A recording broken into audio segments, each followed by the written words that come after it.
આપણે એવા ઘણા લોકો જોયા છે જે વિદેશમાં જાય, સારું કમાય, પછી ત્યાં સ્થાયી થઈ જતા હોય છે.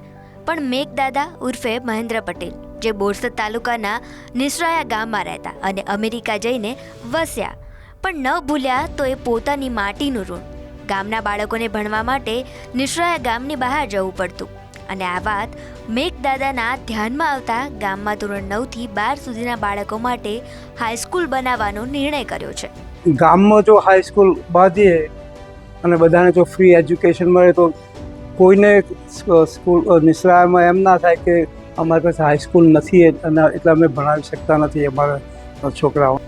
શાળામાં દરેક વિદ્યાર્થીને મફત શિક્ષણ અને સુવિધાઓ મળશે તેવી પણ જાહેરાત કરવામાં આવી છે.